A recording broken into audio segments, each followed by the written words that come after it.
गांव के बुजुर्गों ने अरुण में आए बदलाव को देखा और उसकी नई नई समझदारी की तारीफ की। उसके पिता को भी अपने बेटे की तरक्की पर गर्व था। अरुण ने सीख लिया था कि कभी कभी जब समय सही न हो तो चुप रहना ही बेहतर होता है। हरी पहाड़ियों के बीच बसे एक शांत गांव में अरुण नाम का एक छोटा लड़का रहता था। जहां हर कोई एक दूसरे को समझते थे, अरुण अपने गुस्सैल स्वभाव और तीखी जुबान के लिए जाना जाता था। वह बुद्धिमान और प्रतिभाशाली था, लेकिन उसकी अधीरता अक्सर उस पर हावी हो जाती थी। अगर कुछ गलत हो जाता था या अगर कोई कुछ ऐसा कह देता था जो उसे पसंद नहीं आता था, तो अरुण भड़क जाता था। उसके शब्द उसकी मंशा से कहीं ज्यादा गहरे तक चोट पहुंचाते थे। अपने अच्छे स्वभाव के बावजूद उसके गुस्सैल स्वभाव के कारण उसके लिए दोस्ती निभाना मुश्किल हो जाता था और उसके गुस्से के कारण अक्सर परेशानी होती थी। अरुण के पिता एक किसान थे और उसकी मां घर की देखभाल करती थी। वे सरल लोग थे जो अपने बेटे से बहुत प्यार करते थे, लेकिन वे अक्सर उसके गुस्सैल स्वभाव को लेकर चिंतित रहते थे। उन्होंने उससे धैर्य और शांति के गुण सिखाने की कोशिश की थी, लेकिन अरुण जिद्दी था। उसका मानना था कि गलत के सामने चुप रहना कमजोरी की निशानी है। एक दिन जब अरुण अपने पिता के साथ खेतों में काम कर रहा था, तो गांव के कुछ लड़के उसके पास से गुजरे और पिछले साल की खराब फसल के बारे में उसे ताना मार रहे थे। वे उसके पिता की बदकिस्मती पर हंस रहे थे और परिवार की मेहनत का मजाक उड़ा रहे थे।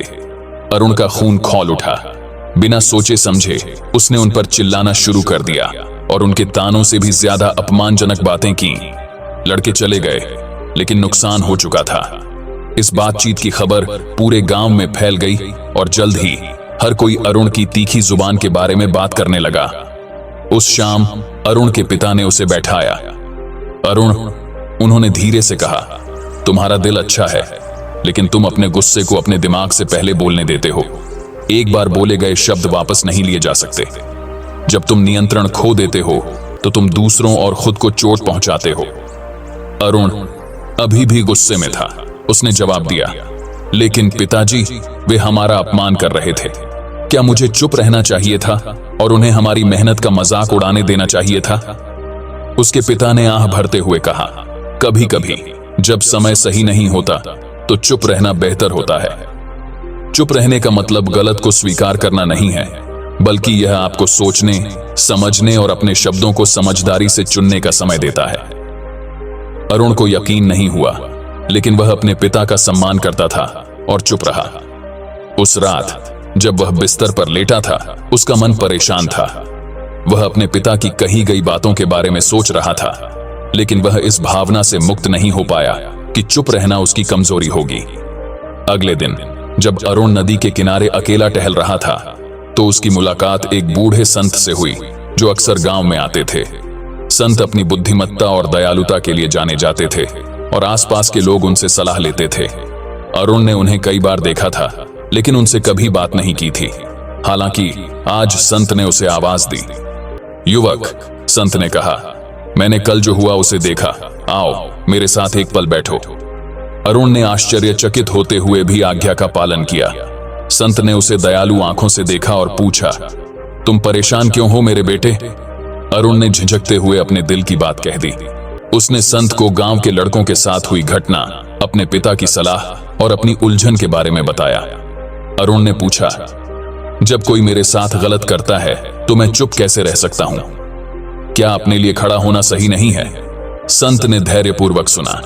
जब अरुण ने अपनी बात समाप्त की तो संत ने कहा, मेरे बच्चे, हर चीज का एक समय होता है, बोलने का समय और चुप रहने का समय, लेकिन समझदारी इसी में है कि कब क्या करना है, यह जान लें। उन्होंने आगे कहा, जब समय सही न हो तो चुप रहना बेहतर है। इसका मतलब यह नहीं है कि आप कमजोर हैं या आप गलत को स्वीकार करते हैं। इसके बजाय इसका मतलब है कि आप खुद को स्पष्ट रूप से सोचने, स्थिति को पूरी तरह से समझने और अपनी प्रतिक्रिया को बुद्धिमानी से चुनने का मौका देते हैं। कभी कभी मौन सबसे शक्तिशाली हथियार होता है, क्योंकि यह आपकी भावनाओं पर आपके नियंत्रण को दर्शाता है। अरुण ने भौहें सिकोड़ी, अभी भी अनिश्चित। संत ने मुस्कुराते हुए कहा, मैं तुम्हें एक कहानी सुनाता हूं। एक बार एक राजा था जो अपनी बुद्धि और न्यायप्रियता के लिए जाना जाता था। एक दिन दो आदमी उसके पास विवाद लेकर आए। दोनों ने एक दूसरे पर जमीन के टुकड़े का दावा किया। वे आपस में जमकर बहस करने लगे। हर कोई दूसरे को गलत साबित करने की कोशिश कर रहा था। राजा ने बहुत देर तक चुपचाप उनकी बातें सुनी। फिर उसने दोनों आदमियों को वहां से चले जाने और अगले दिन वापस आने को कहा। लोग उलझन में थे और निराश थे। वे चाहते थे कि राजा तुरंत कोई फैसला ले, लेकिन राजा शांत रहे। अगले दिन जब वे लोग वापस लौटे तो राजा ने उनसे पूछा कि उनके जाने के बाद क्या हुआ था। उन्होंने स्वीकार किया कि गुस्से में वे दोनों अपने घर वापस चले गए थे और अपने की पर विचार किया था। उस समय उन्हें एहसास हुआ कि जिस जमीन पर विवाद हो रहा था वह लड़ाई के लायक नहीं थी और उनकी दोस्ती ज्यादा महत्वपूर्ण थी। उन्होंने खुद ही विवाद सुलझाया और राजा के पास आए, उनसे उनका समय बर्बाद करने के लिए माफी मांगी। संत ने अरुण की ओर देखा और कहा, राजा जानता था कि उसकी चुप्पी से लोगों को सोचने का समय मिलेगा और ऐसा करने से वे खुद ही समाधान खोज लेंगे। कभी कभी मौन शब्दों से ज्यादा जोरदार होता है। अरुण चुपचाप बैठा रहा, संत की बातों को आत्मसात करता रहा। उसे समझ में आने लगा कि उसके पिता और संत उसे गलत स्वीकार करने के लिए नहीं, बल्कि अपने कार्यों में समझदारी से काम लेने के लिए कह रहे थे। धन्यवाद, अरुण ने आखिरकार कहा। मुझे लगता है कि अब मैं समझ गया हूं। संत ने मुस्कुराते हुए उसका कंधा ठपठपाया। याद रखो नौजवान, असली ताकत आत्मनियंत्रण में है। जब तुम अपनी भावनाओं पर काबू पा लेते हो तो तुम अपने जीवन पर काबू पा लेते हो।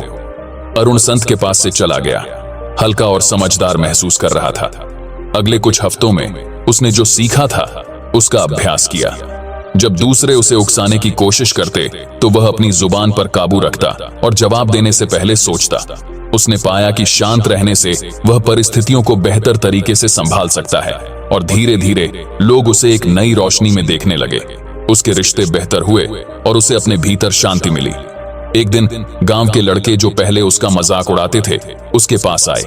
इस बार वे ताना नहीं मार रहे थे बल्कि माफी मांग रहे थे।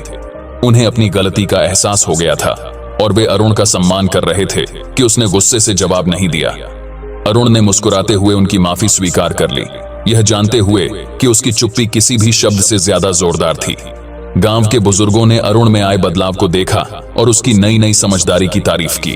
उसके पिता को भी अपने बेटे की तरक्की पर गर्व था। अरुण ने सीख लिया था कि कभी कभी जब समय सही ना हो तो चुप रहना ही बेहतर होता है।